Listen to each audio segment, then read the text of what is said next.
Bienvenidos todos, esto es Hablemos de Inversiones, un programa dedicado a hablar sobre empresas y otras cosas. Hola, yo soy Krevix, trabajo en finanzas, soy inversor particular y escribo una newsletter sobre ideas de inversión que podéis leer en krevix.substack.com. Hola, yo soy Carlos Santiso y soy gestor en Icaria Cartera Permanente e Icaria Capital Dinámico. Todo el contenido de este programa no supone una recomendación de compra ni de venta. El propósito es meramente formativo. Muy importante que cada inversor haga su propia due diligence. Hola a todos. Antes de comenzar el capítulo, nos gustaría hablaros sobre el Club del Value. Nuestra iniciativa, que lanzamos ya hace un año, con Krevix, Gabriel, Ayuso, en la que formamos a nuevos inversores. En él tenemos contenido formativo todas las semanas sobre opciones, sobre herramientas para seguir la cartera, sobre gestión de pesos, contabilidad, todo lo que te puedas imaginar. Pero además, una vez todas las semanas, hacemos un directo de inmenso valor, donde, por ejemplo, Gabriel nos puede hablar sobre su modelo de Golar y compartirlo, Krevix nos puede hablar sobre Embracer, Ayuso nos puede hablar de su compañía de Amico, presente en la cartera del club y ha multiplicado por más de 3 veces, cosas de muchísimo valor. Además, tendréis tesis de inversión continuamente, donde podréis aprender nuestro proceso, en qué nos fijamos, los puntos clave y seguir nuestra cartera modelo, que la verdad, al ser 4 perfiles tan diferentes entre nosotros, lo está haciendo muy bien. El outperformance a la MSCI World es considerable. Así que nada, espero que os resulte interesante. La verdad que a nosotros nos ilusiona mucho y ponemos mucho trabajo y esfuerzo en ello. Y sin más, empezamos con el podcast de esta semana, que ha quedado muy interesante. Sí, Carlos, recordar también a nuestros oyentes que está rebajado hasta final de mes de septiembre. El precio actual es de 400 euros con el descuento y tienen acceso a todo lo que has comentado y además a todo el contenido que vamos generando durante todo el año. Hola a todos, bienvenidos una semana más a un nuevo capítulo de Hablemos de Inversiones. Esta semana volvemos con nuestros capítulos especiales sobre preguntas y respuestas de los oyentes, que son capítulos que suelen gustar mucho y la verdad que esta vez nos habéis dejado un porrón de preguntas. Yo creo que estamos en máximos históricos y muy interesantes. Así que, bueno, pues a ver qué tal queda la cosa. Por aquí tenemos a mi amigo Krevix. ¿Qué tal? ¿Cómo estás, Krevix? Muy bien, Carlos. Como dices, han dejado un montón de preguntas. Vamos a intentar contestarlas a todas en el menor tiempo posible. Así que venga, vamos a por ello. Bueno, Daniel Pérez Alegre, buen amigo Dani, nos ha dejado una muy buena pregunta. La situación de la renta fija, la visión de Ackman sobre los tipos de interés y si creemos que es interesante coger duración o no para las carteras. Bueno, situación de la renta fija. Empezamos con lo evidente, es complicada. Tenemos una de las mayores caídas en renta fija de la historia, derivadas por una de las subidas de tipos de interés más verticales de la historia, desde niveles de cero, lo cual, bueno, el impacto ha sido tremendo en la renta fija gubernamental en concreto. Luego de Ackman, si te parece, lo comentas tú, que eres fiel seguidor de él y demás. Yo conozco la tesis y me parece interesante, pero yo creo que es mejor que le des tu caña, que es uno de tus ídolos. Y yo puedo comentar sobre duración o no para las carteras. Bueno, es una pregunta complicada. ¿Por qué? En carteras diversificadas de estilo 60-40, cartera permanente, Golden Butterfly, creo que sí que es momento de tener duración en las carteras porque básicamente ese es el objetivo de la parte de renta fija presente en la cartera. Diversificar en momentos de recesión o de dudas económicas o de sell-offs o de cisnes negros, etcétera. En todos esos escenarios, la renta fija gubernamental de máxima calidad crediticia, como puede ser Alemania, países nórdicos, Estados Unidos y demás, lo haría muy bien y suavizarían de forma relevante las pérdidas. Por lo cual, en ese tipo de asset allocation lo veo interesante. Luego hay otro tipo de asset allocation más centrando el foco en invertir en renta variable para esos inversores cuyo objetivo es tener una mayor exposición en renta variable. Quizás tener duraciones largas sea menos aconsejable. ¿Por qué? Bueno, pues porque ahora mismo con duraciones cortas, duraciones de menos de un año, de 2 años, no es complicado tener rentabilidades en euros cercanas al 5%, lo cual, bueno, pues está bastante bien en el entorno que tenemos. Los índices difícilmente van a tener rentabilidades del 5% anuales a 3-4 años vista, la verdad, me mojo. Y si tu foco es renta variable y consigues atar un 5% de rentabilidad durante un año y lo vas rolando al 5% si no caen los tipos, cuando se den las oportunidades en renta variable, pues puede ser mucho más ágil. Son instrumentos, al tener una duración muy corta, que son más líquidos, es difícil perder dinero, puedes venderlos en cualquier momento y hacer uso de ese capital para invertir en renta variable. También podría suceder lo mismo en bonos que tengan larga duración, es correcto, y también son tremendamente líquidos, pero no en todas las situaciones suben de igual manera, no en todos los entornos tiene por qué subir renta fija gubernamental si cae la renta variable. De hecho, hemos visto algunos entornos como 2022 donde caía renta variable y bonos gubernamentales no.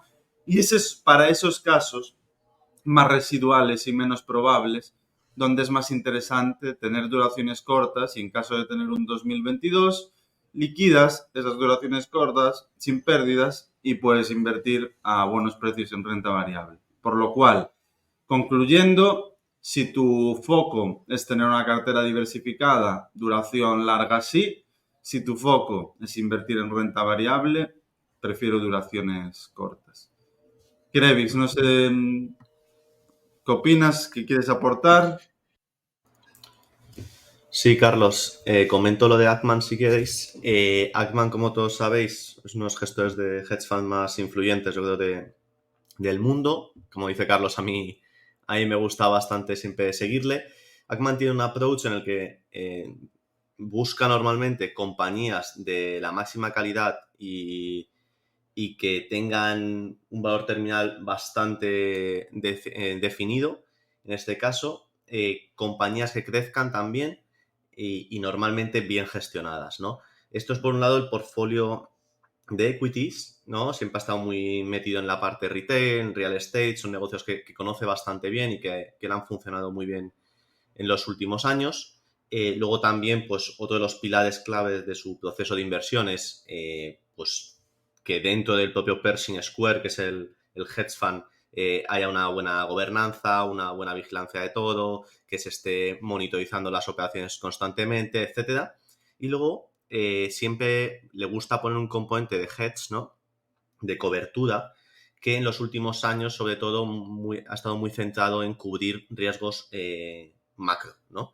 Se hizo muy famoso por el tema en el COVID, ¿no? Por los options que utilizó, por la cobertura de CDX que hizo durante el COVID, por los options posteriormente pronosticando un aumento de la inflación y posteriormente, actualmente está realizando una apuesta corta sobre el bono americano a 30 años, en el cual, para el que no lo sepa, pues su tesis es que la inflación se va a mantener alta y persistente en torno al 3%, ¿no? ¿Os acordáis que hace unos años los bancos centrales luchaban por mantener la inflación al 2%? Ahora Ackman, su tesis es que se va a mantener al 3%, ¿no?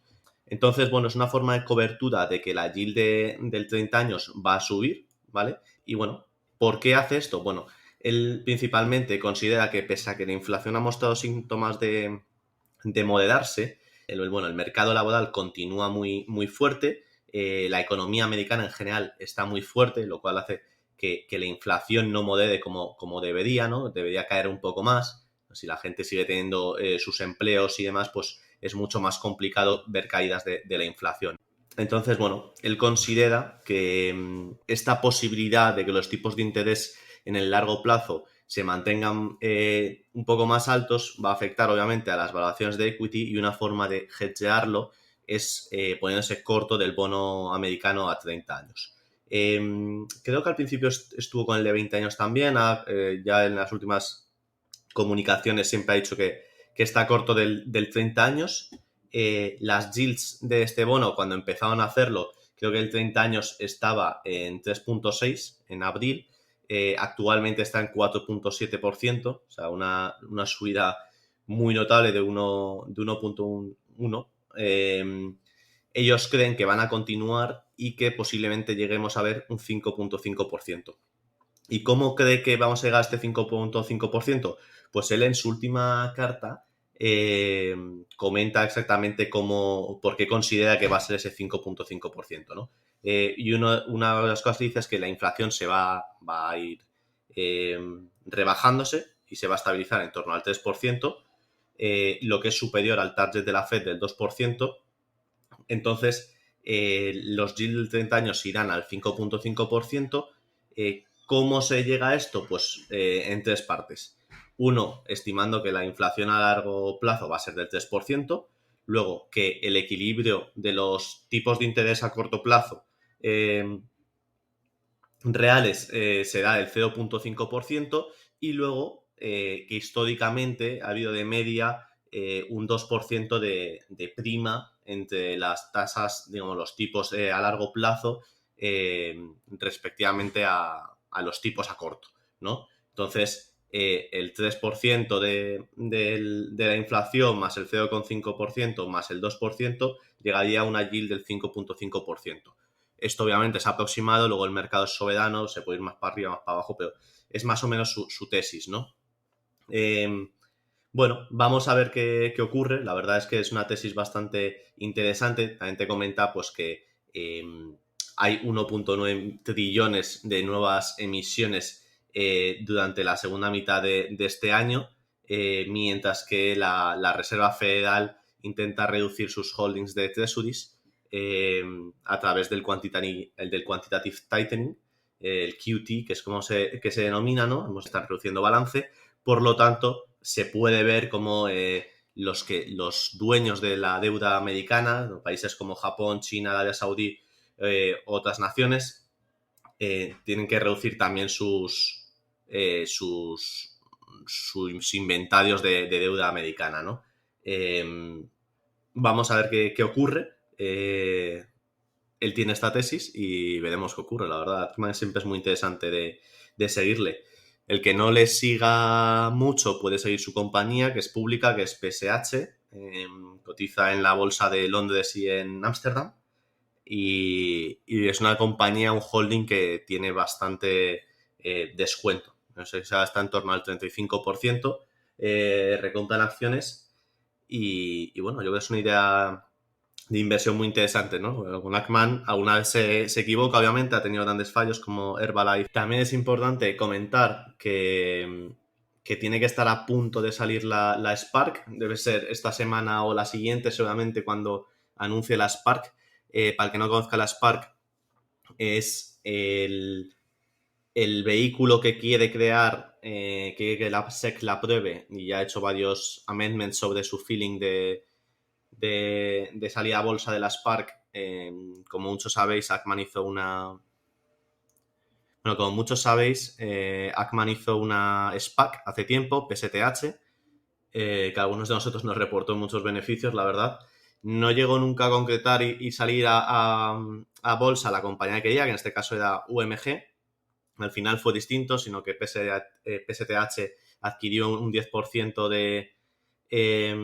de Universal Music Group, sacaron a bolsa, etcétera, pero no fue el típico SPAC normal. Por lo tanto, para compensar a los inversores, Ackman creó una estructura que es le llama una Spark, que lo que hacía era dar derechos sobre este vehículo a los inversores en PSTH para de esta forma crear un nuevo vehículo que no tuviese las limitaciones temporales, sobre todo, hay algunos cambios más, pero por hacerlo rápidamente, sobre todo las limitaciones temporales que tiene una SPAC de que tienes que adquirir una empresa en menos de 2 años, ¿no? Este vehículo no tiene estas limitaciones y le permitía a Ackman pues sacar a bolsa una compañía.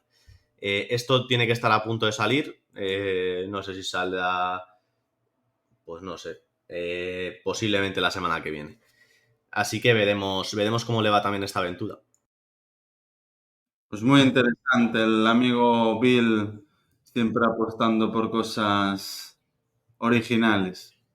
Luego, respecto a otras preguntas que tenemos por aquí, he agrupado 3, como comentabas antes, de Embracer y sobre todo el lanzamiento de Payday. Nos comenta Structurero, ¿cómo creéis que está yendo el proceso de reestructuración de Embracer y el feedback sobre Payday 3? Sander Stocks, muchas gracias por el excepcional trabajo que hacéis. ¿Cómo crees que pueden haber, qué problemas pueden haber con la salida mala de Payday 3? ¿Son problemas de fácil solución? Cómo han ido evolucionando los comentarios de los jugadores. Y Lucky Luke también nos pregunta sobre el impacto del atropellado lanzamiento de Payday, ¿no? ¿Tendrá algo de remontado como pasó con Cyberpunk? Bueno, Cyberpunk, por comentar rápidamente que justo ahora se acaba la expansión, está teniendo bastante buena acogida la expansión y están viendo números muy buenos de jugadores en Steam, ¿no? En torno a 200.000 jugadores en el mismo momento. Son números muy, muy buenos para la expansión de Cyberpunk, que sale esta semana, ¿no? Pero bueno, han sacado una oferta en la que te vendían el juego original primero con la expansión, lo cual, bueno, pues ha aumentado un poco la vuelta de la gente al juego. En cuanto a Embracer, que yo creo es lo que más le preocupa a la gente, y Payday 3 sobre todo, en recordar que Payday 3 es el tercer lanzamiento grande de Embracer en el año, después de Dead Island y Remnant 2. Este es el segundo AAA como tal, ya que Remnant no es un AAA. Y es un juego que no está desarrollado por ellos simplemente aquí han puesto la pasta. Está desarrollado por Starbreeze, que es una compañía sueca que siempre ha destacado por el desarrollo de Payday como principal juego clave dentro de su portfolio, no tiene muchos más. Previamente esto lo tenía montado el publishing con Digital Bros, que eran los dueños de la IP. Ellos se la compraron y decidieron hacer el Payday 3 ellos.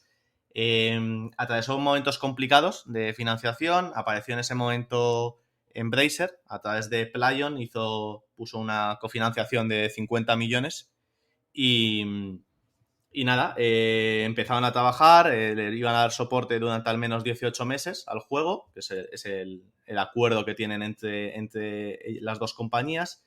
Y el lanzamiento de Payday, previamente se había hecho una beta abierta para probar los servidores. Uno de los problemas principales es que el juego es solo online, ¿vale? Que es el mayor problema, al menos yo que veo. Luego, el juego a nivel de calidad y demás a los jugadores le ha gustado, lo único pues que mucha gente ve que hay poca evolución respecto al Payday 2, ¿no? A que a nivel de gráficos mejora poco, que a nivel de contenido tiene menos contenido, ¿no? Porque al final es un juego multijugador pensado en ir nutriéndole de contenido durante el resto de años a través de DLCs, no es el típico juego single player que sale ya completo, ¿no? Y luego puedes lanzar una expansión, alguna cosa así, ¿no? Es otro modelo de negocio distinto. Sacas un juego más vacío, ¿no? Y una vez que tienes a jugadores jugando, le vas nutriendo de contenido. ¿Los problemas son de fácil solución o no? El principal problema ha sido que cuando llegaron en torno a 200.000 y pico jugadores simultáneamente jugando en todas las plataformas, 77.000 creo que eran en Steam, los servidores crashearon, ¿no? Se rompieron y esto provocó, pues claro, una caída, empezó a fallar el matchmaking, ¿no? Que al final es lo que se utiliza para jugar online con tus amigos o con otra gente, y la gente no podía jugar. ¿Cuál es el problema de esto? Pues que empezaron a aparecer un montón de críticas negativas de la gente pues enfadada, como es normal, y mucha gente pues dejó de jugar, ¿no? En muchos casos habría gente que habría hecho el refund, ¿no? Que es cuando pides que te devuelvan el dinero. Sí que es verdad que no habrían tanto solamente porque tienes, creo que de plazo en Steam 2 horas, y mucha gente entre que había empezado jugando bien y que luego vinieron los problemas y demás y estuvieron probando a ver si volvían tal, las 2 horas le pasaron, ¿no? Se les caducó el plazo. Pero en general, pues un lanzamiento muy atropellado. Posiblemente podrían haber esperado un poco, haber lanzado un modo offline para asegurarse que estos problemas no ocurriesen. En caso de que los servidores te fallen, la gente pueda jugar al modo offline. En este caso, pues no lo tienen, han estado trabajando todo el fin de semana pasado y toda esta semana en mejorar los servidores. Ahora parece que están mejorando, hoy había un mantenimiento por la mañana, hoy día viernes, y vamos a ver este fin de semana cómo se comporta, pero sin duda, claro, pierdes el punch inicial, ¿no? Ahora vienen lanzamientos fuertes como salió el otro día el Counter-Strike 2, que es gratuito y tiene como 1 millón de personas jugando simultáneamente, que al final es un shooter y hay mucha gente pues que se olvida de Payday y se mete al Counter y ya está. Pero bueno, Payday al final ha sido más siempre un juego más de nicho para la gente que le gusta jugar cooperativo con sus amigos. Y veremos, ¿no? El anterior Payday salió muy mal, por ejemplo, en consolas y luego fue remontando tanto en PC como en consolas. En este caso, obviamente, no es bueno, sobre todo por la situación en la que se encuentra Embracer a nivel financiero, que tiene que, como sabéis, cumplir unos targets tanto de EBIT, que ha puesto de entre 7 y 9 billions, que parecía que iba muy sobrado con los buenos lanzamientos que había hecho, y ahora, en cambio, con esta caída, pues puede que se queden más en la parte baja, ¿no? Más cerca de esos 7 billions de EBIT ajustado. Bueno, vamos a ver qué hace la compañía. La compañía tiene en Q3, que digamos que es cuando este juego más impactaría, menos lanzamientos, por lo tanto Q3 solamente, Q2 será bueno, pero Q3 solamente sea más malo. Para ello está viviendo algunas cosas que están haciendo de adelantar algún lanzamiento de algún juego o anunciar algún juego que tenían un poco más escondido, lo están sacando y vamos a ver qué tal se les da. Pueden remontarlo, sin duda, yo creo que están a tiempo aún, estamos en la primera semana y hay formas de mejorarlo, ¿no? Este lanzamiento. Es verdad que esto, pese a otros fallos que sí que han podido ser más propios de la compañía, es más propio del desarrollador, de no haber tenido una buena calidad de los servidores para hacer frente a este problema. Y bueno, vamos a ver en qué queda la cosa. Respecto a cómo va la reestructuración que nos preguntaba Structuredo, sigue en su camino, continúan los cierres de estudios. Hubo rumores de que se podía vender Gearbox, de momento se han quedado simplemente en rumores. Vender Gearbox sería en torno a 1 billón más o menos lo que buscaría sacar la compañía y con eso se quitarían prácticamente toda la deuda de un plumazo, o casi toda la deuda, ¿no? Llevarla a niveles ya muy, muy pequeños para ello, pero al mismo tiempo pues te afectaría mucho en tu upside futuro, ¿no? Entonces, bueno, nosotros hablamos con la compañía, Gabriel y yo, hace un par de semanas, nos dijeron que en principio habían ciertos grupos operativos que no estaban dentro de la venta, sobre todo hablaban de grupos operativos con cash flows positivos, de los cuales Gearbox es uno de ellos, ¿no? Pero obviamente si hay una buena oferta, pues entiendo que lo valoren, pero no creo que tengan ese rush de querer venderla. Hay otros grupos operativos como, por ejemplo, Asmodee, la parte de juegos de mesa, la parte de juegos de móvil, que también es muy cash flow positiva, y la parte de Coffee Stain, que es la líder en juegos indies y AA, digamos, de Embracer, que tiene buenos lanzamientos como Deep Rock Galactic, Valheim, Teardown, etc. Esta parte tampoco está fuera de las posibles ventas, ¿no? El resto, pues, obviamente los intereses en este ciclo, ¿no? En este momento del ciclo vienen siempre por la parte de AAA, ¿no? Al final la parte AA es la más castigada y la parte indie en este momento del ciclo. El interés comprador siempre viene para los estudios grandes, en este caso AAA de Gearbox o Crystal Dynamics, que también ha trabajado muchos años con Microsoft, están trabajando en el Fable con ellos. Así que, bueno, es normal que el interés venga más por ese lado, ¿no? O IPs potentes pues como Tomb Raider, que justo ayer anunciaban la serie de animación de Netflix. Bueno, pues yo creo que al final es por donde más pueden venir las ofertas y por los sitios de mayor calidad, ¿no? A lo mejor no tan cash flow positive en ese sentido, porque son compañías que Gearbox sí, pero Crystal Dynamics hasta este año no lo había sido. Acordaos que es la compañía que compraron de Square Enix. Y bueno, yo creo que como un breve recopilación de las 3 preguntas, yo creo que con esto vamos. La siguiente pregunta es de Anstox. ¿Creéis desproporcionado los múltiplos del lujo extremo como Hermes, Ferrari, de en torno a 40 veces, o pueden ser muy rentables a largo plazo, teniendo en cuenta su valor terminal y la capacidad de controlar la oferta y exclusividad, junto con el poder de fijación de precios sin explotar? ¿Qué consideras aquí tú, Carlos? Yo personalmente no invertiría. Muchas veces invertir en calidad se relaciona con invertir en este tipo de compañías, En mi opinión, se puede invertir en estas compañías y salir bien, pero es más bien suerte que habilidad. Pues estás comprando compañía, hablo más bien de Ferrari porque Hermes no sé a qué ritmo crece, pero a los ritmos que crece el EPS de Ferrari, pagar 40 veces beneficio es una locura. Por un lado, no vas a obtener rentabilidad vía re-rating, porque a 40 veces a dónde puede ser el re-rating, el múltiplo no se va a expandir.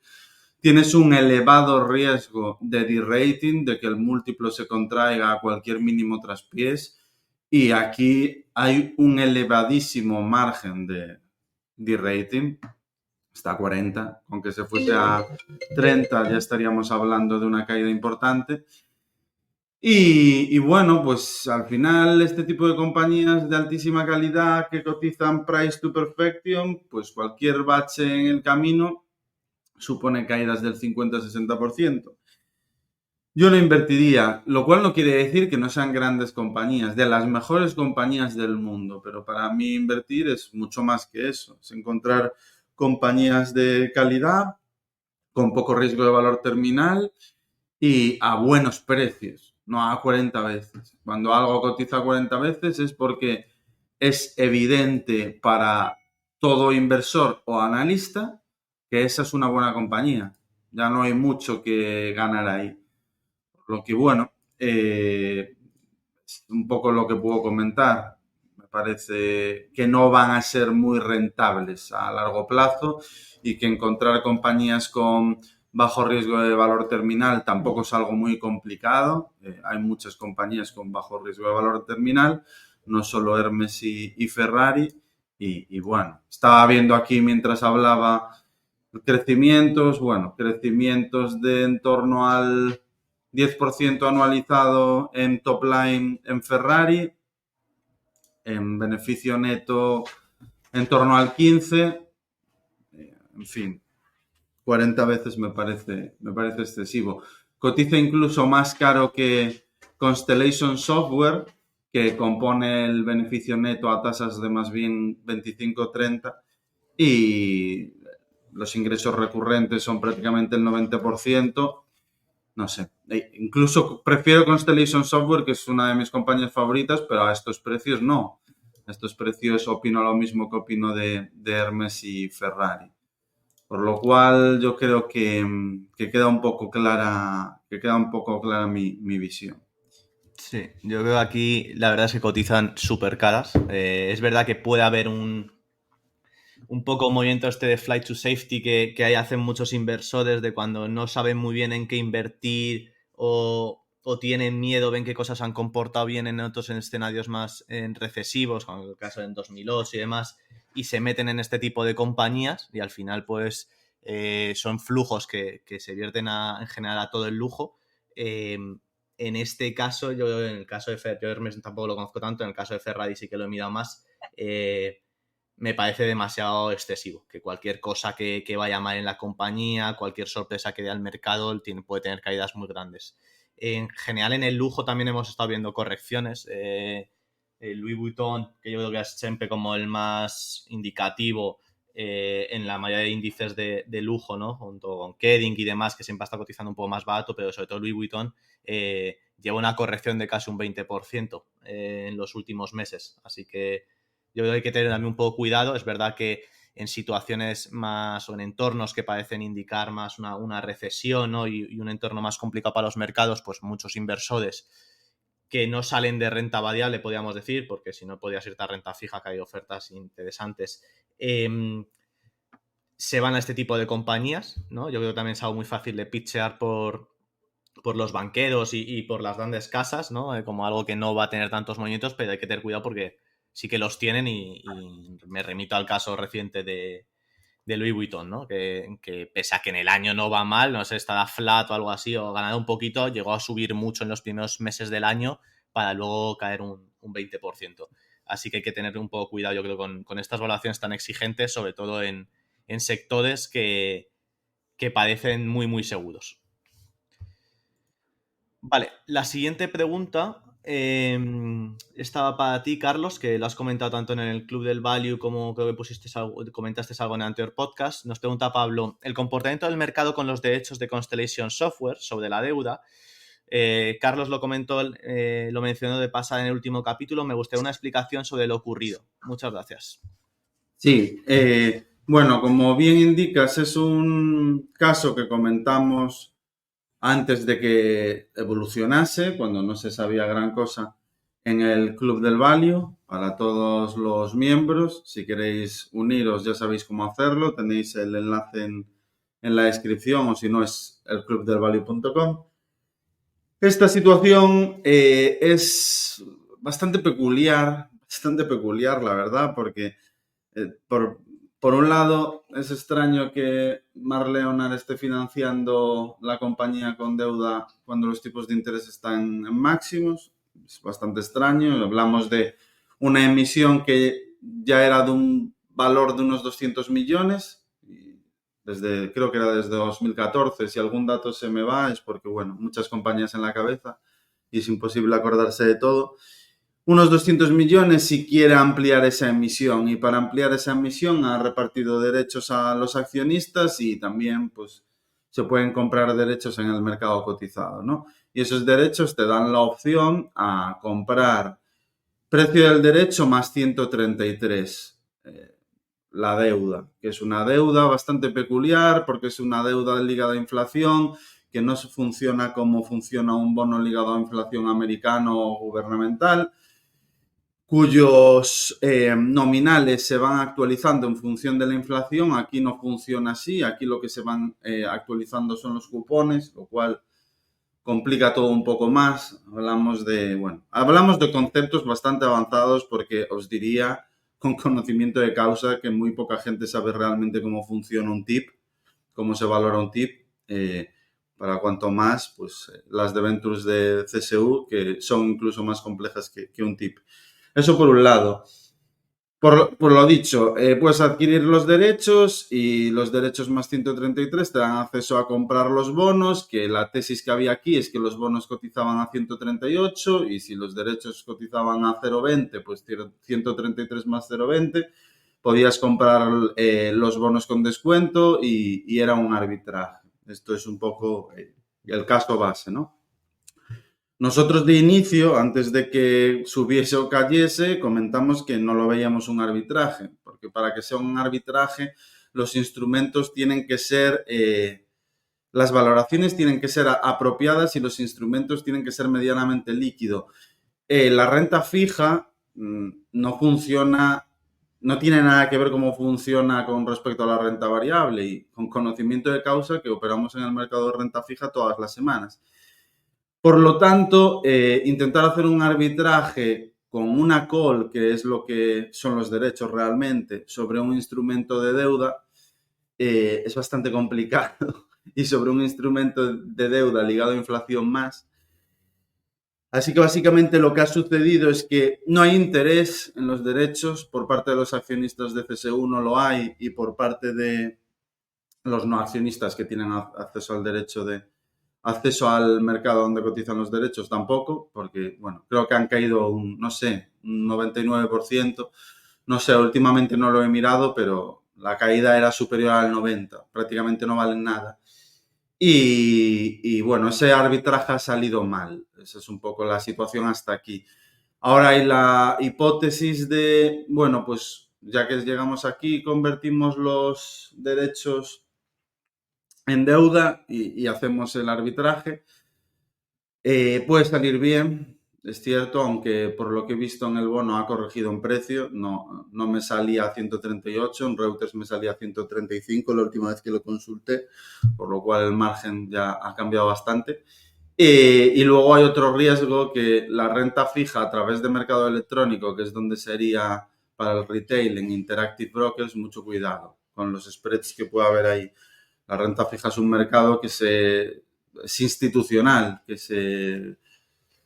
se opera pues mediante los brokers. Es un mercado que mayormente incluso se opera por teléfono o por Bloomberg. Actualmente es lo más cómodo, ¿no?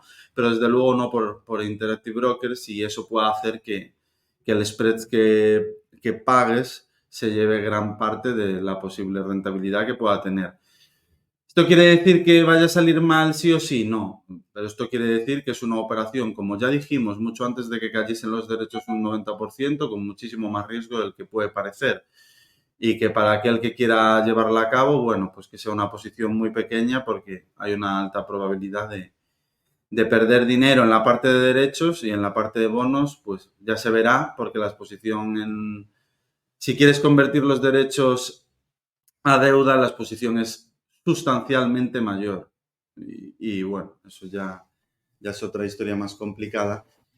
Y esto es lo que os podemos comentar. Hasta donde sabemos, que yo dejé de seguir este tema hace ya una semana, comentamos nuestra visión, subimos un Word escrito dándola en el Club del Value y es lo que podemos decir. Sí, le habéis hablado bastante pasta a mucha gente, hay que decirlo así, con vuestra explicación. A mí, la verdad, el hecho de meterle derechos de deuda a un inversor en equity ya de por sí me parece algo raro, la verdad. No creo que tenga que hacerlo, y más una compañía con tanto minorista como Constellation, vamos, que... Sí, es raro. Bueno, no sé. La siguiente pregunta viene de la parte de Sangonera. Valor añadido de la gestión activa en fondo versus indexación o robo-advisor para el inversor medio. Y perspectiva histórica, pone. Bueno, intenta hacerlo lo más breve posible. ¿Tu opinión, Carlos? Sí, bueno, a ver, vivimos en una etapa donde la indexación lo ha hecho muy bien en un periodo muy largo de tiempo. También hemos de decir que llevamos en una etapa influenciada por los bancos centrales de forma, vamos, básicamente que los bancos centrales son los que mueven el mercado, literalmente, al 100%. Es lo que más impacta. Yo creo que eso ha distorsionado un poco los mercados y mi opinión es que esto para los próximos años va a cambiar. Creo que hay que tener mucho cuidado con las rentabilidades pasadas, no garantizan rentabilidades futuras y aunque parece un eslogan, es uno de los eslogans con más verdad. Y a futuro, pues yo soy bastante optimista con la gestión activa. Creo que los índices están tremendamente sobrevalorados. Cogiendo cualquier métrica de valoración, me parece bastante más sencillo encontrar valor haciendo stock picking, seleccionando small o mid caps, que invirtiendo en un índice. Eso es lo que puedo decir. ¿Lo hará mal la indexación a futuro? No creo, pero creo que la gestión activa pues tiene mucho que decir y no nos olvidemos que la indexación o gestión pasiva existe gracias a la gestión activa. Si nos cargamos la gestión activa, deja de existir la pasiva. La gestión pasiva no es más que el consenso de todos los gestores activos que operan en el mercado. Si no existe ese consenso, no existen ETFs indexados o similar. Así que bueno, hay que darle su parte de valor a la gestión activa, que es bastante elevada.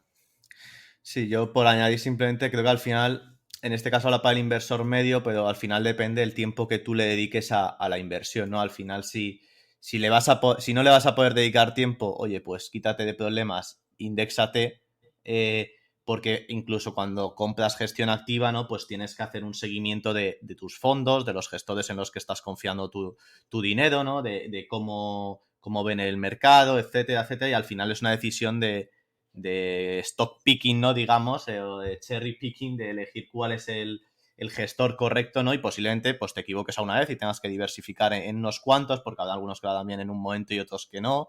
Hemos visto casos muy notables, como aquí en España, por ejemplo, el de AZ, ¿no? Que ha sido una gestora que se le da muchísima caña y luego en 2 años te han hecho la rentabilidad que el mercado te había hecho en 5, ¿no? Entonces, bueno, han recuperado, digamos, todo, cosas de este estilo, ¿no? O sea, es importante, pero también al mismo tiempo que han recuperado, puede que en los siguientes años se peguen un tortón. Entonces, como al final es algo complicado de saber, ¿no?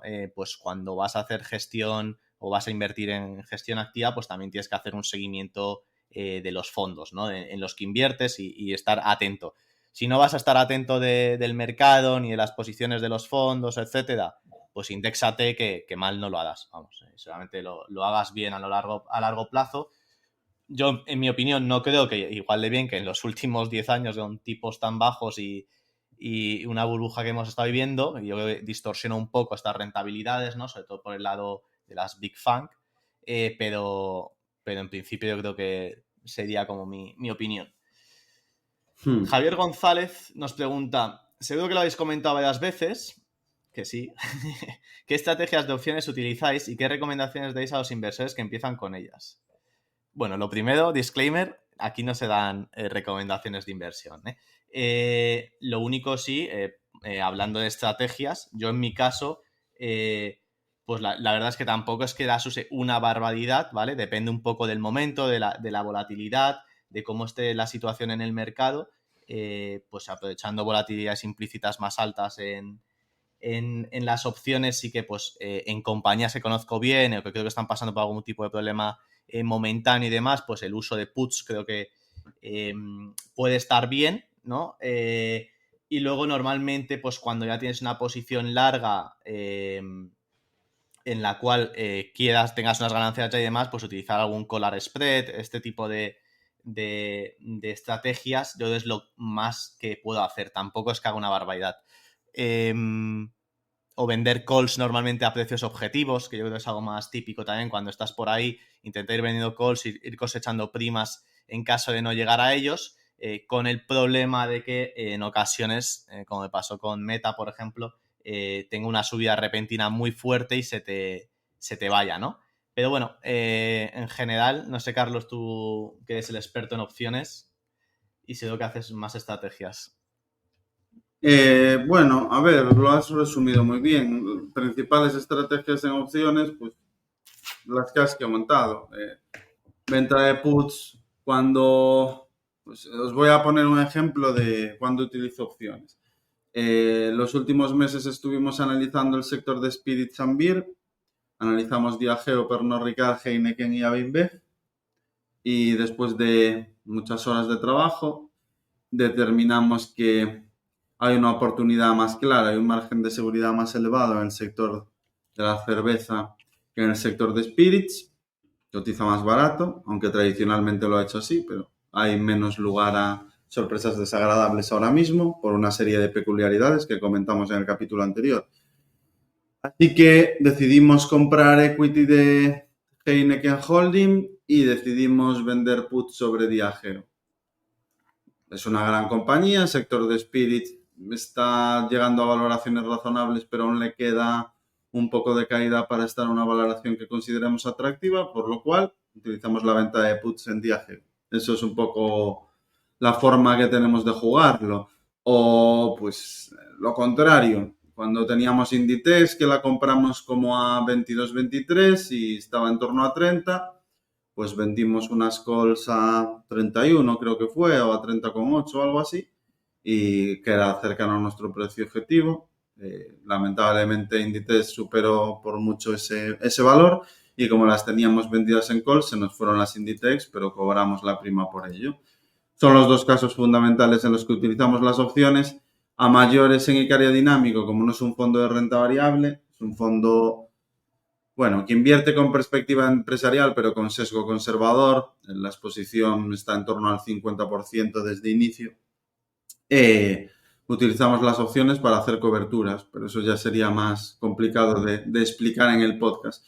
Esos serían los tres principales usos que le damos, que es el que le suele dar la mayoría de la gente, aunque nuestra forma de entenderlo y aplicarlo, pues tiene sus peculiaridades.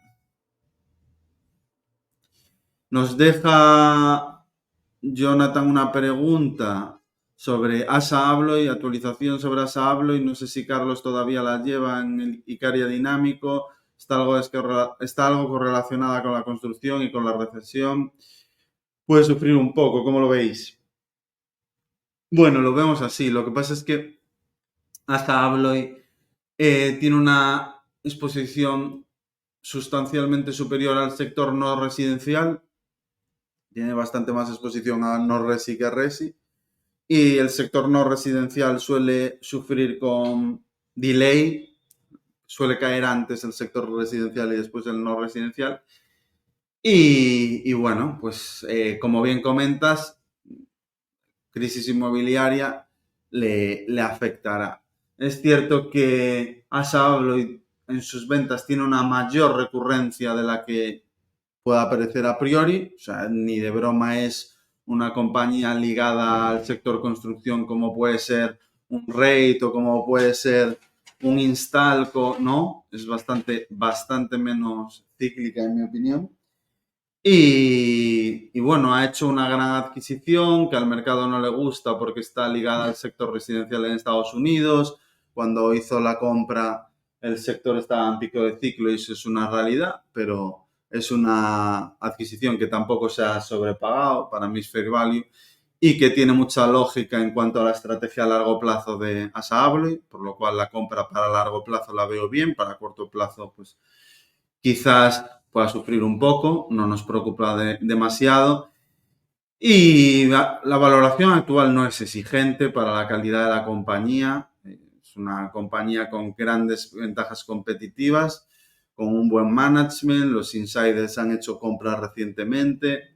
Estamos tranquilos, la tenemos en el fondo y si hay una recesión o una vuelta de ciclo o demás, pues evidentemente le va a impactar, pero también tiene un balance robusto que le puede permitir hacer adquisiciones. Por ejemplo, en 2011, que fue una crisis bastante relevante en Europa, os diría que del calibre de la de 2008, o sea, mucha gente no lo interioriza, pero 2011 en Europa fue demoledora, porque después de una crisis como 2008, vino 2011 y dio la puntilla a la economía.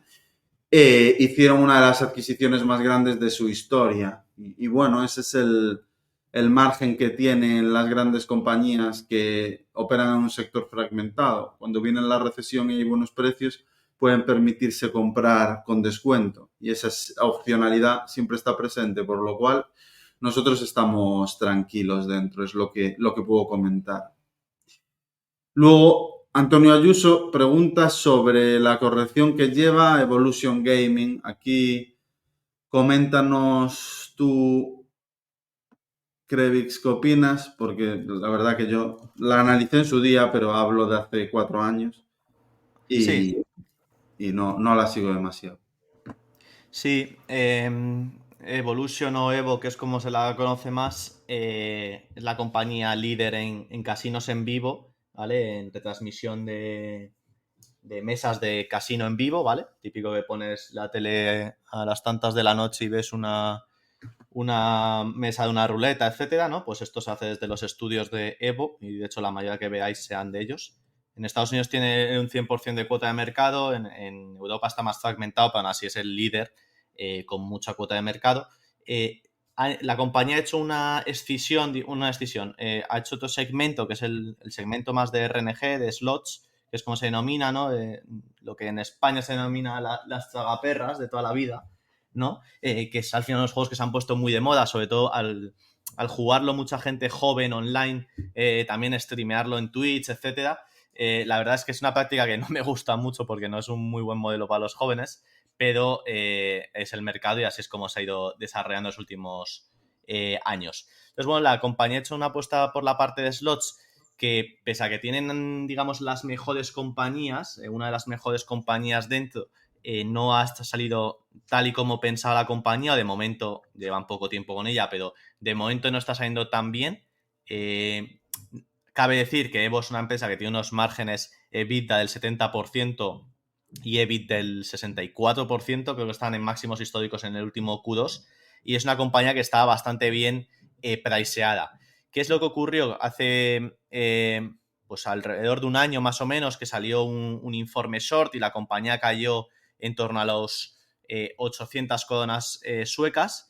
La verdad es que en la compañía rebotó mucho, llevaba en todo el año una gran subida, en torno a un 60%, así, se había ido a un más 40% de enero a junio y nada, había llegado en torno a los 1.400 coronas suecas. Y sí que es verdad que en los últimos meses de verano ha ido cayendo, ha caído desde 1.400 a 1.100 que cotiza ahora. No es una caída muy, muy grande, pero sí que es una caída pues relevante, ¿no? Por una compañía que es bastante sólida. Es verdad que es una compañía que estaba cotizando ya a un PER de 22, 23 veces, ahora ha bajado un poco y sobre todo, bueno, tiene algunos problemas, no digo problemas, pero sí que tiene algunas preocupaciones para mí a nivel management, de que hay algunos saliendo, vendiendo una parte, etcétera. Entonces, sí que me gustaría que acabase todo ese proceso, porque ha habido varios personas importantes del management que han salido después de hacerse, pues no sé, unos retornos brutales, de más de 50 veces. Es normal que mucha gente haga cash y se vaya a otras cosas. Pero sí que es verdad que, bueno, pues la compañía continúa creciendo, se está expandiendo en otros mercados, continúa creciendo bastante en la parte de Asia, que es donde más quiere poner el foco.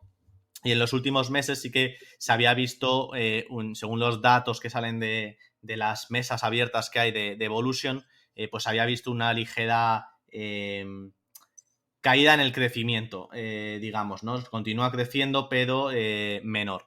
Entonces, bueno, esto había asustado un poco a algunos inversores, pues al final, el momento en el que estamos del ciclo, tendríamos que ver cómo se comporta esta compañía en un entorno recesivo. De momento lo está haciendo bastante bien, ya os digo que lo único que tiene unos márgenes muy amplios y lo único que hicieron fue algo de recortes de personal en algunas áreas y ajustar algunos acuerdos, y han vuelto a tener unos márgenes del 70%, que es una absoluta barbaridad.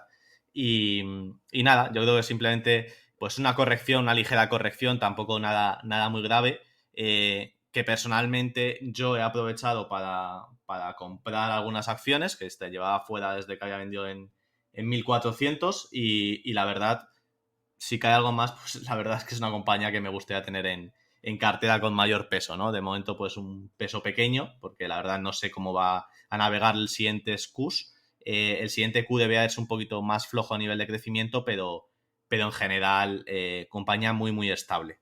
Genera muchísimo free cash flow, con unos márgenes muy amplios y que, bueno, pues aparte te está dando un dividendo y está recomprando acciones. Es verdad que posiblemente lo que les falta es, a nivel de capital allocation, hacer algunas recompras de mayor tamaño y aumentar el programa de recompras, etcétera. Se pueden hacer cosas. Tienen la vaca lechera y tienen que exprimirla un poco más a nivel capital allocation. Bueno, luego Negative Pledge nos pregunta, bueno, son dos distintas, sobre el sector de pagos, sobre Adyen y PayPal, si las tenemos estudiadas. Y luego, además, ¿qué pensáis de los compounders nórdicos? A ver si lo pronuncio bien. Storskogen y Fasarogruppen. Sobre Adyen y PayPal, yo la verdad, la que tengo mirada, que me miré en su momento, fue PayPal. La verdad es que no me gustó lo que vi y en su momento no decidí invertir y esa fue una buena decisión, la verdad. Me parecía siempre una compañía de pagos con unas tasas muy altas. Creo que es un moat fuerte, que era todo el tema de la seguridad y cómo comenzó tan fuerte en los 2000, gracias a que era como el sistema de pago online seguro, cuando la gente no se atrevía sobre todo a poner la tarjeta, etcétera, etcétera. Creo que todo eso lo ha ido perdiendo bastante. Creo que el nivel de competencia también ha aumentado muchísimo en su sector. Creo que sus intentos por hacer como una super app no han funcionado tampoco como deberían, y creo que es normal la corrección que lleva, porque pese a ello estaba a unos múltiplos muy altos. La compañía espera, si mal no recuerdo, hacer 5 billions de free cash flow. Veremos si los cumplen, yo creo que sí, pero bueno, aún así catiza a 63 billions de market cap. Bueno, yo creo que es una valoración ahora mismo, podríamos decir, en torno a, está en $58, pues yo creo que esto es bastante más fair, que más justo, ¿no? Que donde estaba cotizando previamente, que estaba en 300 y pico, ¿no? Yo creo que en torno a los $50 creo que es una valoración donde sí que puede tener algo de recorrido al alza si mejoran los datos y si a nivel de capital allocation también pues mejoran, pero en líneas generales creo que es una compañía sólida, pero que empieza a tener caídas debido a la alta competencia que está sufriendo en su sector.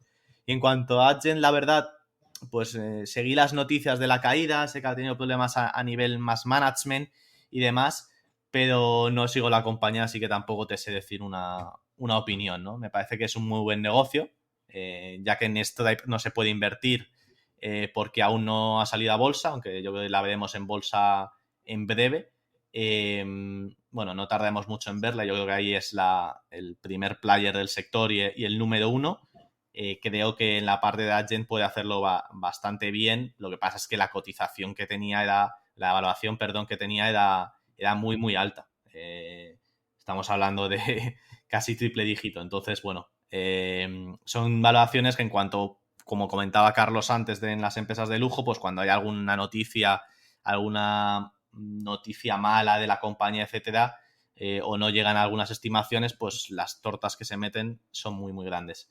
Entonces, bueno, yo creo que Adyen creo que sigue cara, la verdad. Lo último que estoy viendo a nivel de múltiplos me parecía muy cara, pero ya te digo que no la he mirado en profundidad, así que no te sabría decir con certeza. Y Carlos, si tú conoces alguna de las compounders nórdicas, que yo la verdad es que no, ¿tú las tienes más miradas? La verdad que no.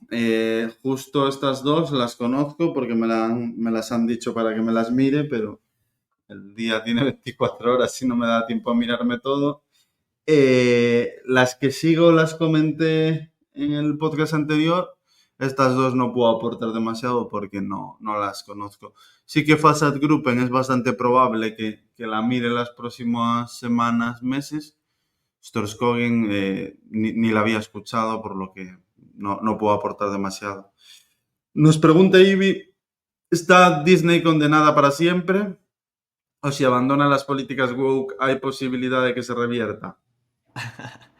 Me gusta esta pregunta, la verdad. Disney es una de esas compañías que tienen posiblemente las mejores IPs, pero yo creo que la estrategia que ha tenido tanto en la parte de streaming como en la parte de cine no han sido las correctas, pues en el sentido de que ya no es por el tema woke o no, que obviamente pues a muchísima gente no le gusta todo este tema, ¿no? De meter ciertas cosas con calzador, que entiendo lo que hay por detrás, que al final, bueno, pues es concienciar y ver algo más normal, ¿no? Con el tiempo que lo veamos todo más normal, lo que actualmente mucha parte de la sociedad no ve como tan normal, y al final es normalizar ciertas actitudes, razas, etcétera. Yo creo que en ese sentido que no es mala idea, el problema es que está demasiado metido con calzador todo, que creo que todas las empresas grandes intentan un poco esta política, pero hay que también saber cómo se hace, ¿no? Si se hace de una forma muy agresiva y sin saber muy bien quién es tu target, pues puedes conseguir que pierdas muchos usuarios, ¿no? Porque a lo mejor la gente no quiere ver algo tan forzado. Aparte porque ya no solamente sea forzado como tal, sino porque a lo mejor puedes fastidiar, digamos, la IP y condenarla para el futuro, ¿no? Más allá de los temas raciales, sexuales y demás, de todo este tipo de políticas, yo creo que Disney tiene un problema, que es que la parte de streaming han querido ser muy ambiciosos y a diferencia de otras compañías como Netflix, donde la estrategia o el modelo de negocio es distinto, que consiste más en invertir sobre todo en mucho contenido distinto y tener un catálogo muy, muy amplio de cosas que, bueno, que mucha gente dirá, bueno, pues es que Netflix es todo mierda, tal, que es mentira, pero bueno, porque hay mucho contenido y catálogo antiguo que es muy bueno, y el churn también así lo indica, ¿no? Que pese a las medidas, pues es el que menos tiene. La estrategia de Netflix está más centrada en la inversión en otros países, ¿no? Una inversión que te sale a nivel de producción mucho más barata de realizar y si es un hit, la verdad es que tienes asegurado contenido para mucho tiempo, y en estos países también ayudas a estas economías, por lo tanto también tienes ayudas por parte de los países, etcétera. Está muy bien lanzado. El cambio en la parte de Disney son producciones mucho más grandes, más ambiciosas, más caras a nivel de producción, y sobre todo que al final pues hacer series de Star Wars, por ejemplo, que han hecho un montón en los últimos años. Si os dais cuenta, hemos tenido pues el Mandaloriano, que fue como la primera más importante, varias de los clones, la historia de Boba Fett, Andor, la nueva que acaban de sacar ahora, que no me sé el nombre, la verdad. Hay tanto contenido que pese a que los fans sean muy fans de la serie, llega un momento en el que colapsan, ¿no? De que hay demasiado contenido de este tipo. Creo que la estrategia, el approach es negativo, y luego las últimas decisiones que ha tomado el management tras la vuelta de Bobby Iger, de invertir más en la parte de parques, tampoco la entiendo muy bien. porque es verdad que la parte de parques es la que te mantiene, ¿no? Salvo en el COVID que sufrió mucho, pues la parte de parques es un segmento con márgenes amplios y que crece año a año. Y bueno, pues es importante, pero invertir, no sé cuánto hayan pensado, que eran 16 billions o algo así, solamente en la parte de parques me parece una salvajada, ¿no? Entonces, bueno, yo creo que es una compañía que a nivel IPs es excelente. Creo que corre el riesgo de, con todo el streaming y todo el boom que han querido meter al streaming para conseguir y competir, puedan haber quemado algunas de sus IPs. Luego a nivel de cine, pues también, ¿no? Estamos en la parte, digamos, baja del ciclo de películas. Después del pico final que hayan sido pues Los Vengadores, la última de Los Vengadores y luego pues algunas de Doctor Strange y Guardianes de la Galaxia, que sí que lo han hecho bien. Hemos vivido muchos lanzamientos de películas a nivel de superhéroes muy, muy flojas. A nivel luego de crear remakes de películas antiguas también no han salido como se esperaba. Entonces, bueno, creo que ellos van sacando los siguientes hitos. Creo que el próximo ciclo puede ser un poco mejor a nivel de películas, pero habrá que estar siguiéndolo, ¿no? Yo creo que al final esta industria sufre bastante en momentos bajos. También todo este tema de la huelga de escritores ha provocado retrasos en algunas películas, lo cual, pues bueno, de escritores, de guionistas y de actores ha provocado algunos retrasos. Bueno, vamos a ver cómo se desarrolla. Igualmente yo creo que el enfoque de apostar más a la parte de parques creo que es incorrecto. Creo que si has hecho una inversión tan grande en streaming, lo que tienes que conseguir es conseguir más usuarios a nivel de streaming y diversificar un poco la oferta que haces de streaming, ¿no? Que no sea simplemente contenido muy family friendly, sino también hacer todo tipo de contenido dentro de tu plataforma. Y luego nos pregunta Jordi sobre las perspectivas de una cartera permanente a largo plazo. Menos las equities, las otras partes parecen claras. Bueno, pues aquí, como en cualquier estilo de inversión, esto es algo que ya he visto numerosas veces a lo largo de mi vida profesional. Todo estilo de inversión tiene modas, todo estilo de inversión tiene etapas. La cartera permanente, como bien sabe mucha gente, un 25% de su exposición son bonos a largo plazo. Ya hemos comentado al inicio del capítulo lo que ha sucedido con los bonos a largo plazo estos años.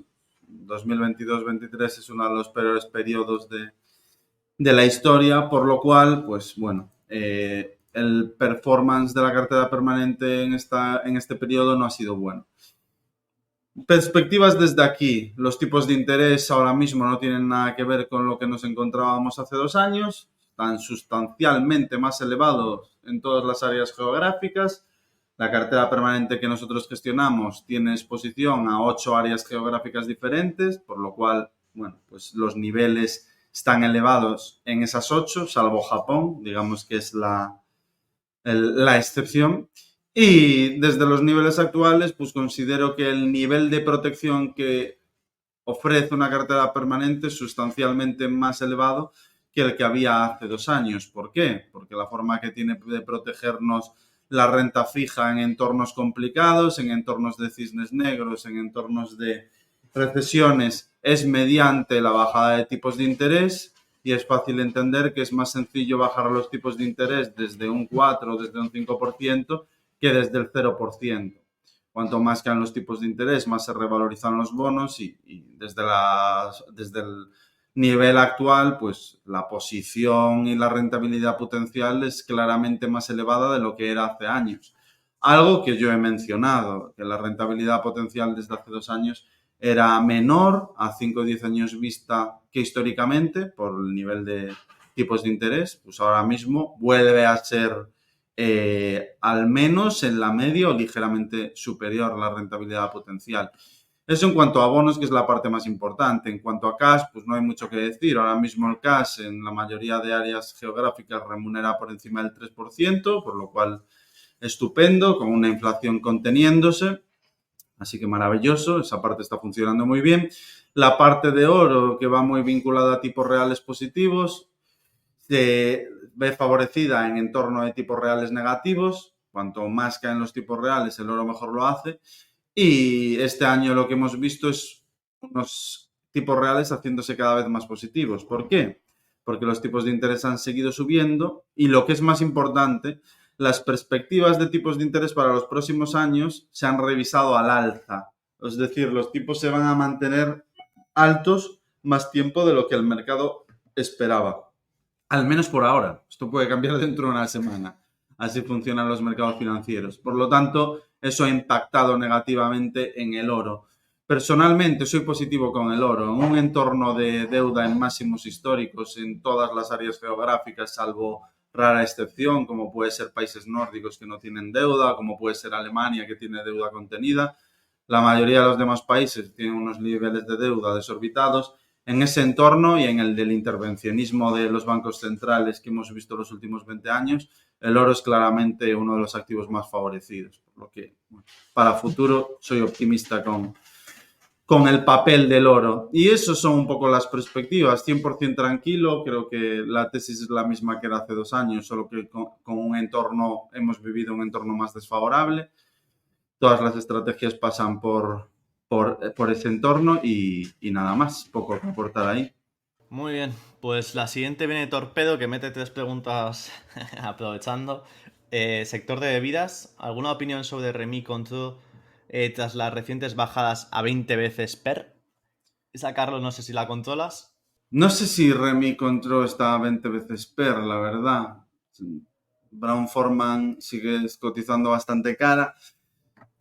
Conozco mejor Diageo y Pernod Ricard, la verdad. Es mejor su diversificación geográfica, su exposición por tipo de producto. Rémy Cointreau la ha mirado pero más por encima. 20 veces beneficios, bueno, puede ser fair value. No es la oportunidad histórica, es evidente. Sucede lo mismo con Diageo. Puede ser un buen nivel para vender unas puts.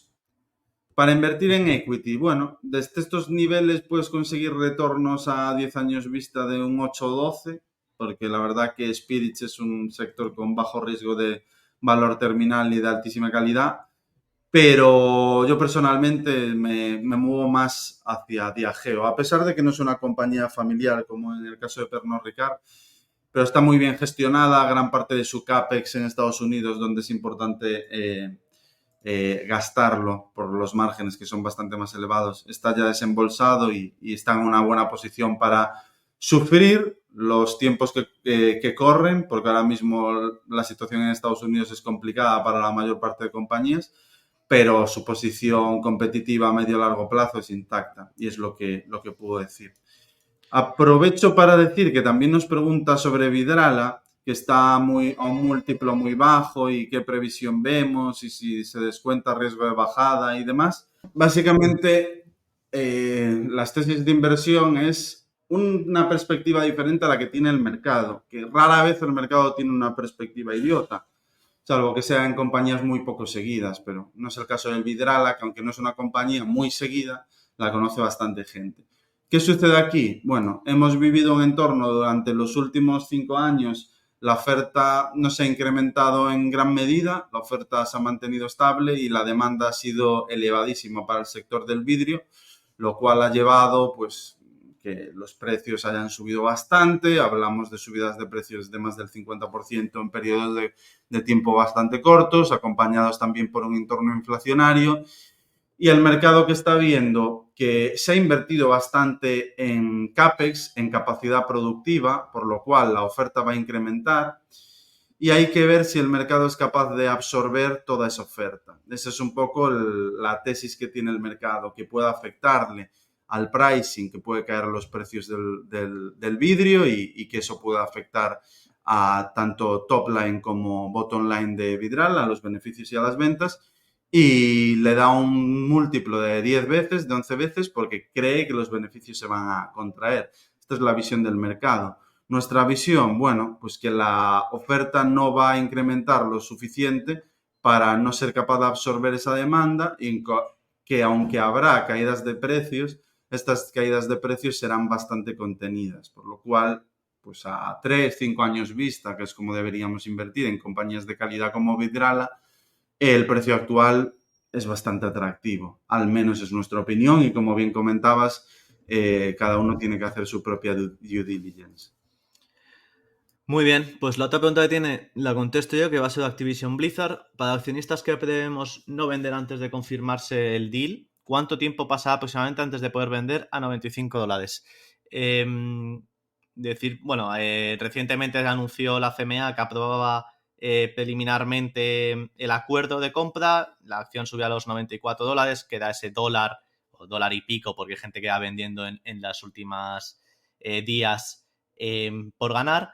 En cuanto al cierre, digamos, oficial, Microsoft principalmente está esperando a la aprobación formal por parte de la CMA, que si mal no recuerdo, la siguiente semana, que es la que acaba, la 1 de octubre, a ver, lo mío, el 6 de octubre acaban de recoger, digamos, si hay alguna opinión adversa sobre el acuerdo tal, y seguramente la siguiente semana ya se haga oficial, a lo largo de la siguiente semana, creo que tiene hasta el 18 de octubre como fecha oficial, si mal no recuerdo, que es el miércoles de dentro de 2 semanas, pero si no, solamente se anuncie a lo largo de la semana del 9 al 13 de octubre.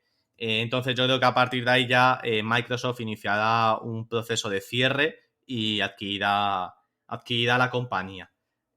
No creo que nos lleve mucho más tiempo que eso. Yo creo que está bastante próximo ya, para el que le interese aguantar. Yo, por ejemplo, voy a aguantar hasta el final. Pues bueno, ese dólar y pico que hay por ganar pendiente. A continuación, Rafael nos deja una pregunta. ¿Qué se puede romper si siguen subiendo tipos? ¿Cuál es el eslabón más débil? Bueno, si siguen subiendo tipos o no si siguen subiendo, simplemente si se mantienen, porque los niveles actuales ya están bastante elevados. Sobre todo lo que podemos ver es un incremento en las tasas de mora, que ya lo estamos viendo, pero un incremento superior, y que los bancos tengan problemas. No olvidemos que los bancos comerciales son de los principales tenedores de deuda gubernamental y eso ya generó problemas hace unos cuantos meses. Podría volver a aflorar ese tipo de problemas en el mercado. Y lo dicho, principalmente pues incrementos en las tasas de mora que impactarían los bancos o que las altas pérdidas en bonos gubernamentales de los bancos que tienen en balance también terminen impactando. Para mí el gran problema es que se termine derivando algo hacia los bancos que tienen un impacto muy importante sobre la economía. Eso es lo que yo creo que se puede romper. Todo pasa por ahí.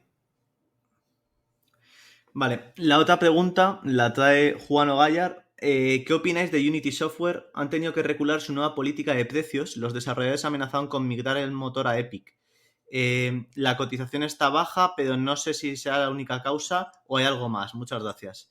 Bueno, pues para el que no se haya enterado, el CEO de Unity, que es uno de los motores gráficos más utilizados, sobre todo en desarrollo móvil y juegos indies, anunció que quería empezar a cobrar como un canon por número de descargas a todos los desarrolladores.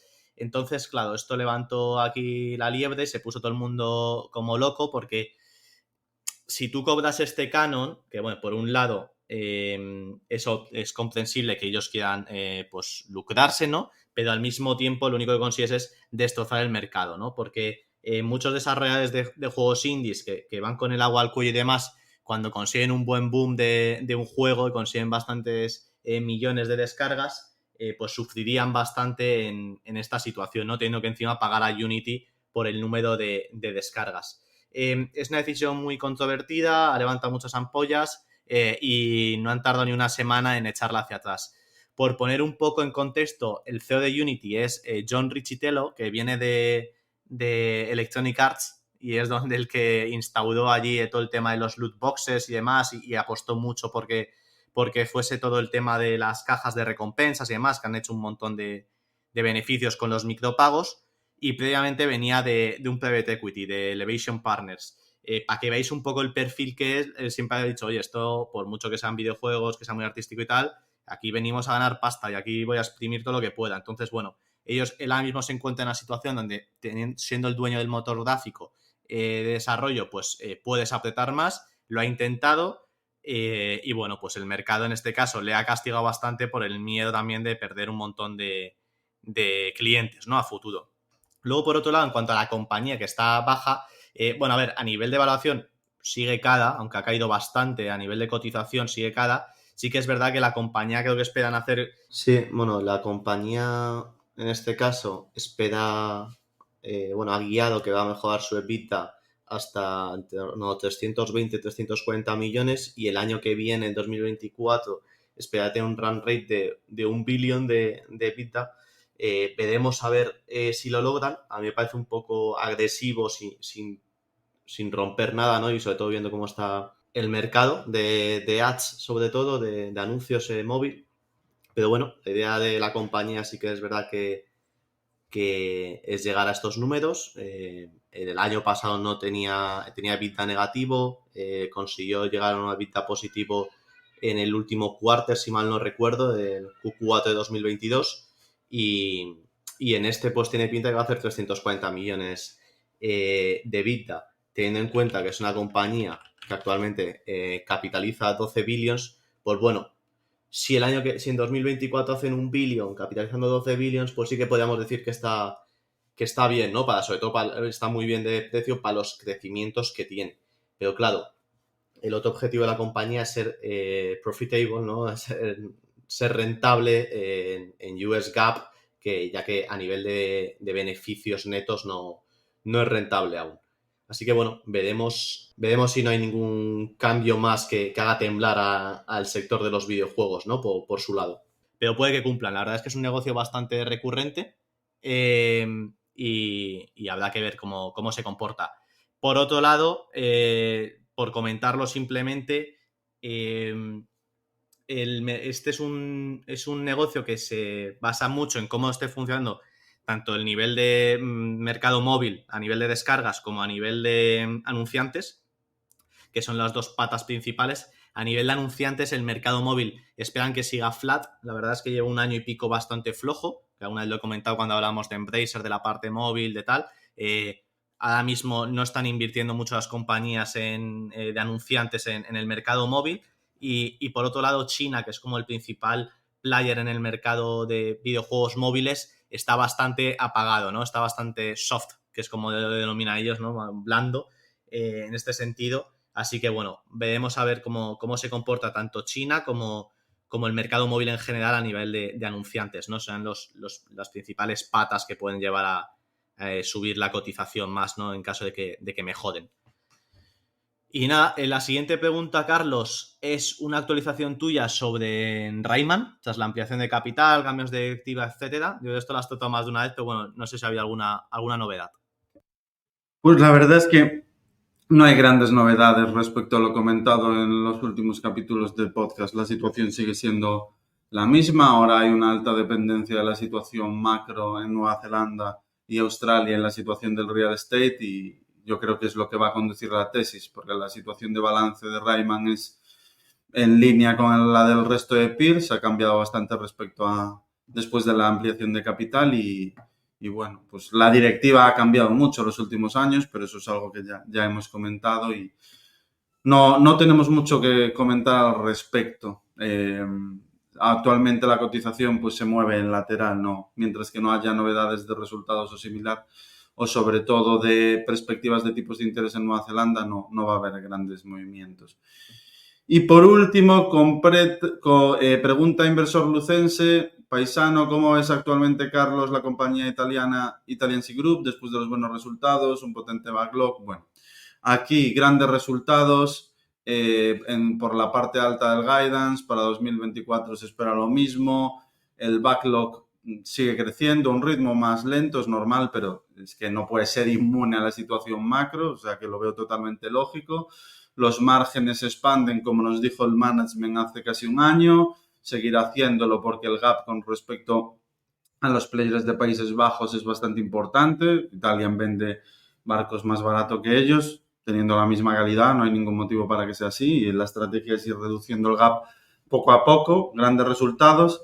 Y bueno, pues ya sabemos el poder de marca que tiene. Hablamos de que Giorgio Armani es accionista, algunos de los interiores incluso los ha diseñado él. Lamborghini hace los diseños de los barcos de estilo más deportivo, y de hecho me suena a ver que el barco de Conor McGregor es uno de los de Italian Sea Group, de la línea de Lamborghini, lo cual dice bastante de poder de marca y demás. Y nada, pues es una compañía small cap que está sufriendo como todas las small caps europeas. No nos olvidemos que el MSCI Europe Small Cap debe de ir flat en el año, más o menos, os digo ahora mismo que lo estoy consultando en directo, va +1 en el año y el año pasado hizo un -21, con eso os digo todo, ¿no? La sangre en las small caps ya es algo que hemos comentado, tanto en Estados Unidos como en Europa es bastante evidente, a pesar de que los índices de big caps prácticamente no se han movido, y es algo que suele suceder en los momentos de dificultades económicas. Las small caps suelen caer bastante antes que las big caps, luego las big caps empiezan a caer y la recuperación es más fuerte en las small caps. Cosas del ciclo económico relacionadas con los flujos, el flight to safety y todos estos conceptos. O sea que lo que está sucediendo entra dentro de lo normal.